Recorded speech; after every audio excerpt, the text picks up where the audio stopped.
तो करते हैं खबरों की तरफ। राजगढ़ जिले के नरसिंहगढ़ के ग्राम पंचायत तिंदोनिया में पूर्व सीएम दिग्विजय सिंह के नेतृत्व में नेशनल हाईवे 46 पर चक्का जाम किया गया। उसी के साथ आपको यह भी बता दें कि पूर्व सीएम दिग्विजय सिंह की ओर से लागू किए गए पंचायती राज को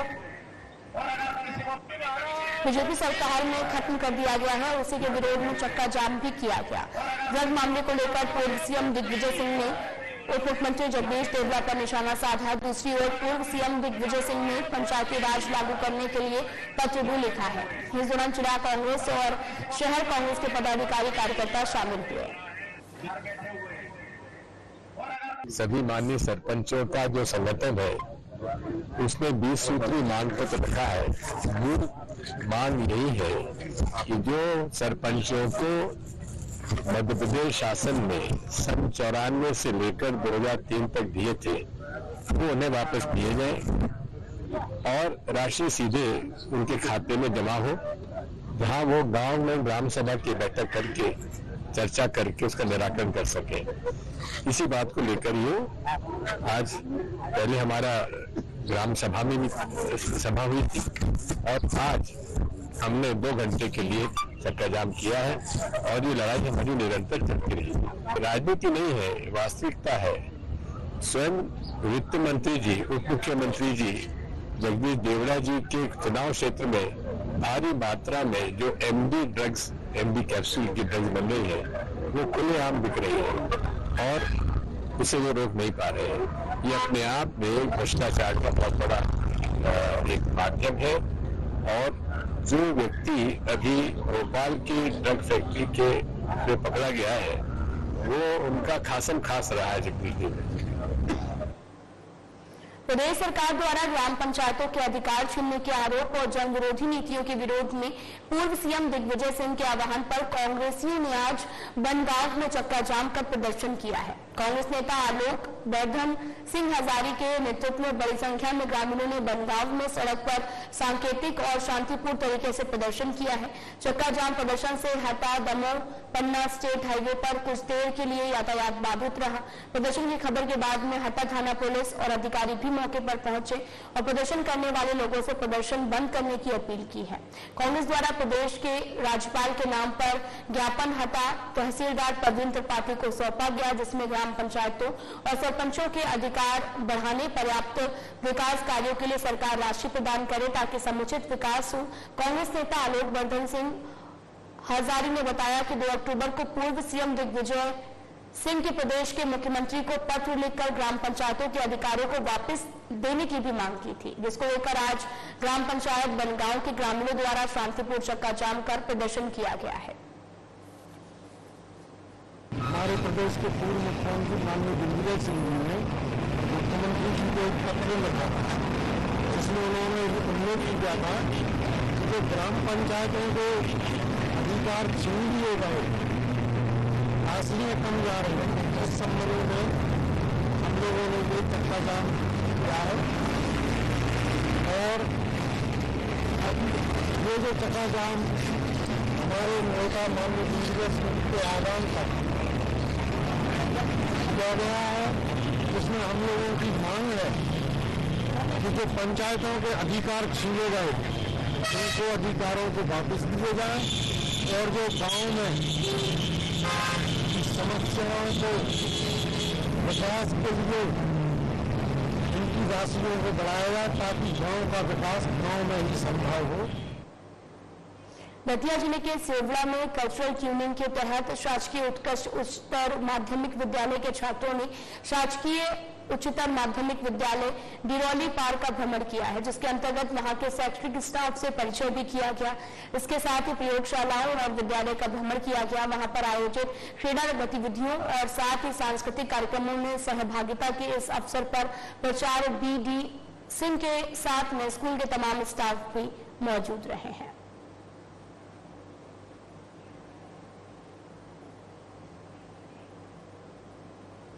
उज्जैन जिले के बड़नगर तहसील नगर पालिका में कुछ गौ सेवकों और गौ रक्षकों के द्वारा अपनी मांगे रखने के लिए 10 से 20 गायों को साथ में लेकर नगर पालिका के गेट पर गए थे, लेकिन नगर पालिका के अधिकारियों द्वारा दुर्व्यवहार करते हुए आपको बताते चले कि गौ सेवकों को और गायों को भगा दिया गया। आपको बताते चले कि गौ सेवकों में अधिकारियों के खिलाफ काफी ज्यादा नाराजगी भी देखने को मिली है। नगर पालिका द्वारा गौ सेवकों को लाठी डंडे से धमकाया गया, मारने की धमकी दी गई।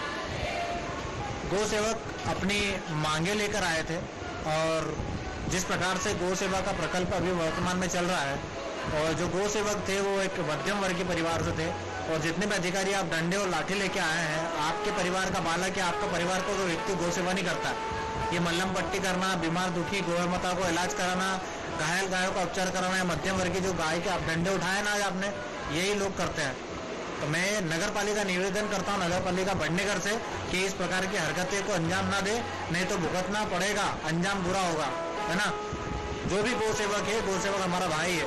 मुझे जानकारी मिली है कि गौ सेवक 5, 10, 20 गाय के साथ नगर पालिका में गए थे और नगर पालिका से अपनी मांग शांतिपूर्वक तरीके से रख रहे थे, लेकिन नगर पालिका के घमंडी अधिकारियों द्वारा एक दादागिरी से, दबंगाई से, लाठी डंडे से उनको भगाया गया, मारने के लिए दौड़े।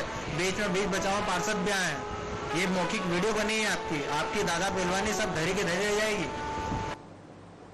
विधानसभा क्षेत्र को उच्च स्तरीय स्वास्थ्य सुविधा मुहैया कराने की मंशा से विधायक राजेश शुक्ला बबलू द्वारा पुरजोर प्रयास किए जा रहे हैं, जिसके चलते बिजावर विधानसभा में विकास के नए आयाम भी स्थापित हो रहे हैं।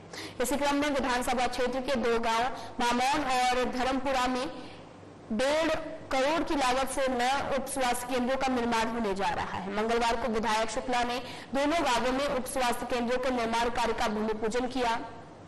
जानकारी के मुताबिक विधायक राजेश शुक्ला बबलू सर्वप्रथम ग्राम मामौन पहुंचे, जहां उन्होंने 65 लाख की लागत से बनने जा रहे उप स्वास्थ्य केंद्र के निर्माण कार्य का वैदिक रीति रिवाज से भूमि पूजन किया और निर्माण एजेंसी और ठेकेदार को समय सीमा में गुणवत्तापूर्ण कार्य करने के निर्देश दिए।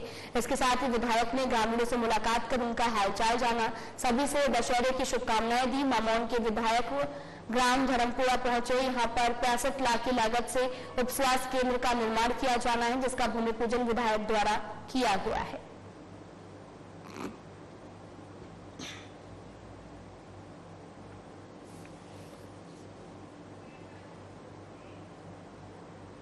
कलेक्टर मृणाल मीणा और साथ ही पुलिस अधीक्षक नागेंद्र सिंह ने बहर क्षेत्र का संयुक्त रूप से भ्रमण किया है। इस दौरान उन्होंने सिविल अस्पताल की व्यवस्थाएं देखी। एसडीएम बहर अर्पित गुप्ता ने बताया कि पिछले दिनों सिविल अस्पतालों के संबंध में रोगी कल्याण समिति की बैठक आयोजित की गई है। बैठक में अस्पताल के सौंदर्यीकरण और व्यवस्थाओं के लिहाज से महत्वपूर्ण निर्णय भी लिए गए थे। सिविल अस्पताल को आपको बताना चाहिए कि अनुक्वास प्रमाणन कराने की तैयारियां भी की जा रही है। इसके लिए अस्पताल परिसर में कई तरह के बदलाव के साथ आवश्यक सुविधाएं भी उपलब्ध कराने पर जोर दिया जा रहा है। यहाँ पर प्रवेश मार्ग पर काउ किचर के अलावा केचुअलिटी वार्ड और साथ ही लेबर रूम को भी बड़ा विकसित किया जाएगा। इसके अलावा काउंटर को इलेक्ट्रॉनिक रूप से सुधार करने का भी निर्णय लिया गया और इस सब व्यवस्थाओं के संबंध में कलेक्टर मीणा ने आवश्यक निर्देश भी दिए हैं।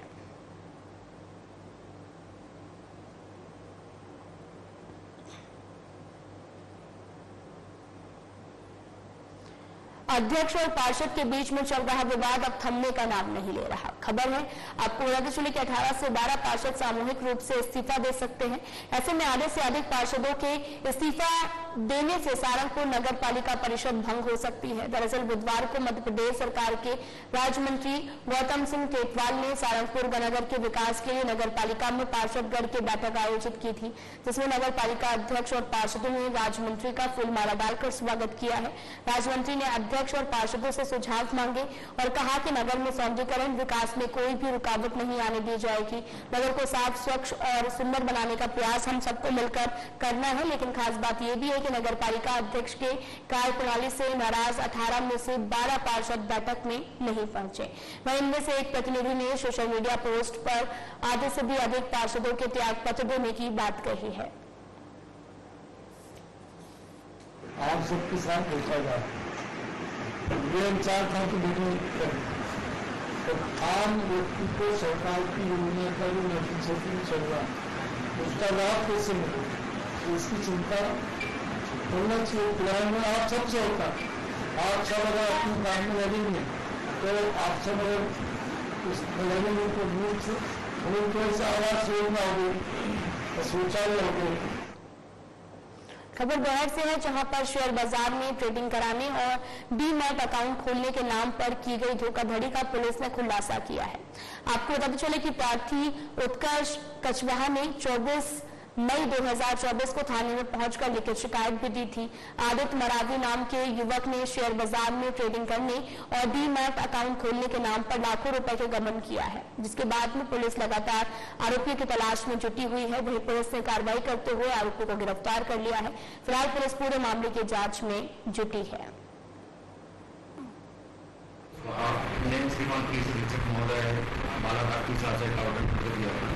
इसके साथ धोखाधड़ी हुआ है और उसके कुछ राशि को आरोपी आदित्य मरावी द्वारा दिया गया है। राशि जिस पर अपराध क्रमांक 127/24 धारा 420 IPC दिनांक 24/5/24 को कायम किया गया था। और जो प्रकरण का आरोपी है आदित्य मरावी, यह शेयर बाजार में पैसे लगाने का काम करता था और ये इसी बहाने लोगों से पैसे दिया था। धोखाधड़ी का मामला है। इसमें साइबर सेल और उसके कार डिटेल और उसके पासबुक ये सब निकाले जा रहे थे और मैं कह रहा हूँ कि जल्दी हुआ है। 420 के प्रकरण में हमने त्वरित कार्रवाई की है, लेकिन इसमें विलम्ब होने की संभावना ज्यादा है। बटियागढ़ थाना क्षेत्र और रोहा थाना दमोह की नरसिंहगढ़ चौकी क्षेत्र के मध्य में सुनार नदी में तैरता हुआ एक अधेड़ व्यक्ति का शव क्षेत्र में सनसनी फैल गई है। जैसे ही बटियागढ़ थाना पुलिस और नरसिंहगढ़ चौकी पुलिस को सूचना मिली, तुरंत घटनास्थल पर बटियागढ़ थाना पुलिस और नरसिंहगढ़ चौकी पुलिस पहुंची है और शव को मछुआरों की मदद से पानी से बाहर निकाला गया। वहीं मृतक की शिनाख्त खिलानपति परसू अहिरवार के रूप में हुई है। बताया ये भी जा रहा है कि गुरुवार शाम परिजनों ने बटियागढ़ थाना में गुम होने की रिपोर्ट भी दर्ज कराई थी। मृतक की बाइक चैनपुरा गांव के पास मिलने पर भी जानकारी मिली है। फिलहाल बटियागढ़ और नरसिंहगढ़ चौकी पुलिस मामले की जांच में जुटी हुई है।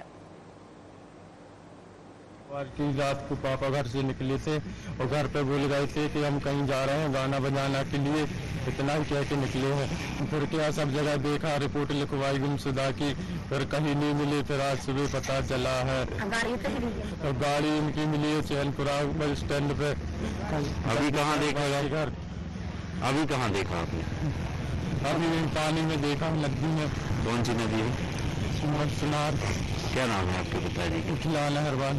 2 दिन से लापता थी, तो तलाश जारी थी, तो पुलिस ने रिपोर्ट लिखवाई गुमशुदा की। तो कल बाइक मिली मोटरसाइकिल जो लेकर घर से निकली थी चैनपुरा के पास। तो फिलहाल यहाँ सुबह देखा तो लाश पानी में तैर रही थी। हम लोगों को शक हुआ, फिर बोले भाई साहब तलाश जारी थी, कुछ पता निकला कि हमारे पिता थी। बाड़ी में रेत माफियाओं के हौसले बुलंद हैं। अवैध खनन का कारोबार लगातार जारी है और ऐसे में बरेली SDM संतोष मुदगल ने रेत माफियाओं पर बड़ी कार्रवाई की है। बुधवार सुबह बरेली में अवैध खनन कार्य में संलिप्त 2 ट्रैक्टरों को जब्त किया गया और SDM संतोष मुदगल ने कहा कि बरेली में अब रेत माफियाओं की गुंडागर्दी नहीं चलेगी।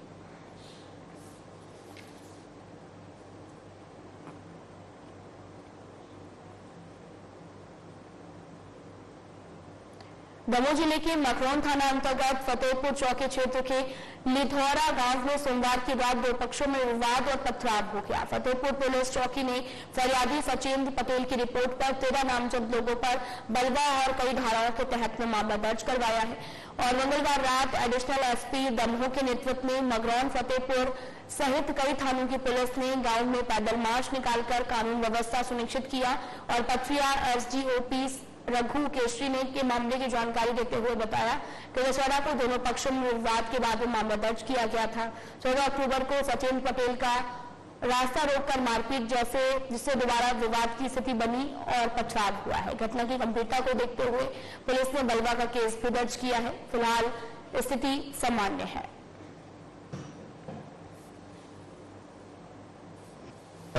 समारोह के दौरान ठाकुर समाज द्वारा जब हत्या निकाली जा रही थी तब धक्का मुक्की हो जाने से दोनों पक्ष के बीच पटेल पक्ष और ठाकुर पक्ष के बीच में विवाद हो गया था, जिसको देखते हुए दोनों पक्ष के खिलाफ टाइमिंग दी गई थी। उसी बात से कल दिनांक 14 तारीख को पटेल समाज का एक लड़का ये सचिंद्र पटेल तो जा रहा था, इसी को रास्ता रोक के इसके साथ मारपीट की गई जिससे फिर से दोनों पक्ष के बीच में विवाद की स्थिति में पथराव हुआ था। प्रकरण की गंभीरता को देखते हुए इसमें कार्रवाई की गई है, बदलाव की कार्रवाई की गई है और शहर पुलिस अधीक्षक महोदय के आदेश से के साथ टीम के साथ पूरे क्षेत्र में फ्लैग मार्च निकाला गया है। उनको रिजाइट दी गई, शांति व्यवस्था बनाए रखने की स्थिति अभी सामान्य है। दमोह जिले के पथरिया नगर में संचालित एक फर्जी इंस्टीट्यूट पर स्थानीय प्रशासन के अधिकारियों ने छापा मारकर कार्रवाई की है। साथ ही श्रीजी इंस्टीट्यूट के नाम से ये संस्थान लोगों को मेडिकल संबंधी ट्रेनिंग के नाम पर प्रमाण पत्र जारी कर उन्हें ग्रामीण क्षेत्रों में क्लिनिक संचालित करने के लिए अधिकृत कर रहा था। प्रशासनिक अधिकारियों को शिकायत मिलने के बाद उन्होंने जब इंस्टीट्यूट पर छापा मारा तो वहां पर इंस्टीट्यूट संचालन से जुड़े कोई दस्तावेज नहीं मिले हैं। साथ ही सरकारी अस्पतालों में सप्लाई होने वाली दवाइयां भी मिली हैं, जिनमें अधिकारियों ने जब्त कर लिया है। और श्रीजी इंस्टीट्यूट के संचालक धर्मेंद्र प्रजापति ने बताया कि उनके संस्थान का रजिस्ट्रेशन NIOS और MSDC में है और जिसके माध्यम से वो दमोह के हटा, देवरी और रहली में श्रीजी इंस्टीट्यूट के नाम से केंद्र चला रहे हैं। सरकारी सप्लाई की दवा मिलने पर उन्होंने कहा कि कुछ लोग हैं जिनके माध्यम से वे दवाएं भी जो है वो खरीद लेते हैं। पथरिया CBMO डॉक्टर शशिकांत पटेल ने बताया कि कुछ दिनों से शिकायत मिल रही थी कि पथरिया में एक फर्जी इंस्टीट्यूट चल रहा है। जांच करने पर वहां पर इंस्टीट्यूट संचालन से जुड़े कोई दस्तावेज नहीं मिले हैं। सरकारी अस्पतालों में सप्लाई होने वाली दवाइयां भी मिली हैं और साथ ही जिन्हें जब्त कर लिया गया है और वरिष्ठ अधिकारियों को इसकी जानकारी दी गई है। कार्रवाई करने के लिए जब हम आए तो इनके पास बहुत सारी गवर्नमेंट सप्लाई की दवाइयाँ मिली हैं और जो डॉक्यूमेंट्स किसी भी इंस्टीट्यूट को चलाने के लिए रिक्वायरमेंट होती है सरकारी की तरफ से, वो इनके पास कोई भी डॉक्यूमेंट नहीं मिले हैं और इनके द्वारा कहा गया कि सर हम सरकारी संस्थाओं में प्रशिक्षण देंगे, इसकी जानकारी भी हम लोगों को नहीं थी। ये सब हमने इनके यहाँ से जब्त बना के और हम अपने वरिष्ठ अधिकारियों को इसकी जानकारी दे देंगे। सर ये दवाई जो मिली है इसमें किसी डॉक्टर्स का भी नाम आया है? नहीं, डॉक्टर नहीं है। उनके द्वारा कहा गया कि अरविंद पटेल सागर में हैं जो CHO हैं, उनके द्वारा हमें सप्लाई की गई है। तो इसकी जानकारी भी हम प्राप्त करके और इसका पंचनामा बना के हम उच्च अधिकारियों को भेजेंगे। ग्राम रेलवाही बीजाटोला जंगल तरफ कच्ची रोड किनारे पेड़ में एक अज्ञात व्यक्ति के फांसी लगे होने की सूचना बिरसा पुलिस को मिली थी। सूचना मिलते ही थाना बिरसा पुलिस मौके पर तत्काल पहुंची। प्रकरण को गंभीरता से लेते हुए पुलिस अधीक्षक नगेंद्र सिंह के द्वारा संवेदनशील होकर जांच करने के निर्देश दिए गए, जिसके सतत निर्देशन में अतिरिक्त पुलिस अधीक्षक बिहार बालाघाट के L बांजरे के मार्गदर्शन में अनुविभागीय अधिकारी पुलिस अरविंद शाह के नेतृत्व में थाना प्रभारी बिरसा निरीक्षक रेवल सिंह बर्डे और साथ ही जांचकर्ता अभिषेक सिंह तोमर और टीम द्वारा गंभीरता से जांच की गई। जांच के बाद 4 आरोपियों टेकचंद, दिनेश कुमार, रोमन और साथ ही राखीलाल को गिरफ्तार कर लिया गया है। साथ ही घटना में उपयोग में लाए गए मोटरसाइकिल और साथ ही एक मोबाइल और 2 सिम कार्ड, आपको चले के सिम कार्ड भी बरामद किए गए हैं। सनसनीखेज प्रकरण के खुलासे में सराहनीय कार्य के लिए पुलिस अधीक्षक बालाघाट द्वारा 10,000 रुपए का इनाम घोषित किया गया है। प्रथम दृष्टया हत्या के साक्ष्य नहीं मिल पा रहे, लेकिन जब बारीकी से इसमें सूक्ष्मता से विवेचना की गई तो इन सभी पूरी कांड को खोलने में हमें सफलता मिली है। इनके द्वारा पुलिस को गुमराह करने के लिए दूसरे राज्य में आके इस घटना को कारित किया जाना, प्लस घटना स्थल पर साक्ष्यों को इस प्रकार से छुपाया गया कि ये हत्या न होकर एक आत्महत्या प्रतीत हो, इसकी ओर भी एक सक्रिय प्रयास इनके द्वारा किया गया है। पूरे घटनाक्रम में बिरसा थाना की टीम ने बहुत अच्छी मेहनत करी है, जिसके लिए 10,000 रुपए के इनाम की आज में घोषणा कर दी। सर पूरा जो मामला है उसको प्रथम दृष्टया आत्महत्या बताया गया, तो साफ को उनकी रिपोर्ट भी आई थी, इतना विलम्ब हो रहा है। हत्या नहीं, आत्महत्या का मामला 50 से मोड़ ले लिया सब। ये देखिए, जब प्रकरण शुरुआत हुआ था प्रथम दृष्टया जो पीर रिपोर्ट का विमत था, जो डॉक्टर का विमत रहता है। दतिया जिले के सेवला के गांव सरपंच सचिव पर आरोप लगाया है कि विकास को लेकर धांधली की गई है। कई कार्यों की राशि आहरित कर ली गई है, लेकिन जमीनी स्तर पर कोई भी कार्य नहीं कराया गया। जब गांव में जाकर देखा तो सरपंच द्वारा कुछ कार्य कराए गए थे। ग्रामीणों का भी आरोप था कि सरपंच सचिव की तरफ से न तो किसी भी कार्य की प्रशासनिक स्वीकृति और न ही टेक्निकल स्वीकृति ली गई है। तो और साथ ही ग्रामीणों का आरोप है कि इन्होंने 2 तालाब का निर्माण कराया, वो भी जमीन पर नहीं है। जब कार्यस्थल पर पहुंचा तो देखा कि एक तालाब तो बना हुआ है, जबकि सरपंच ने बताया कि एक तालाब हितग्राही द्वारा तालाब का दोबारा से भराव कर दिया गया, इसलिए वो तालाब जैसा नहीं दिखाई दे रहा है।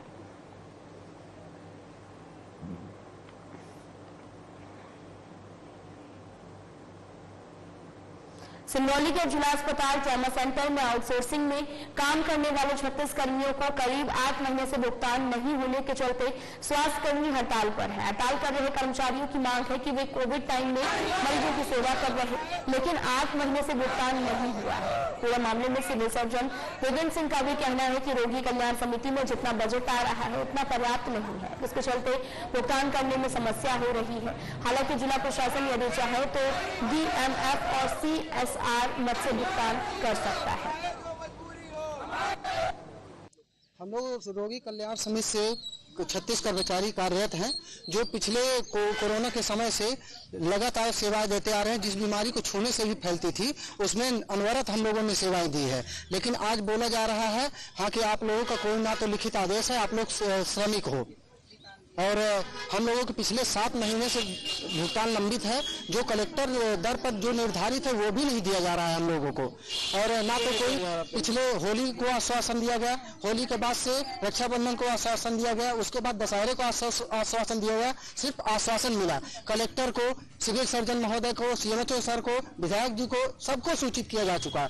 आज मजबूर होकर हम लोगों की जब लाइट का कनेक्शन घर का कट गया, रूम का किराया न देने से कमरे में ताला बंद हो गया, बच्चों का नाम कट गया स्कूलों से, और सब चीज राशन देना बंद हो गया, तो हम लोग आज ये हड़ताल की कगार पर आ गए हैं। से भुगतान नहीं किया गया है, और क्या बोलते हैं, हम लोग से फुल टाइम काम कराया जा रहा है, पार्ट टाइम का बता के पेमेंट किया जाता है। 3500 से हम लोग को लगाया गया था, आज जाके 7000 मिल रहा है, वो भी 7 महीने से नहीं दिया गया है। हम लोग का खर्चा चलाने में बहुत दिक्कत हो रहा है, रूम का भाड़ा भी नहीं मिल रहा है, ऑटो का किराया भी हम लोग को देना पड़ता है, यहाँ आने जाने में बहुत समस्याएं हो रही है हम लोगों को।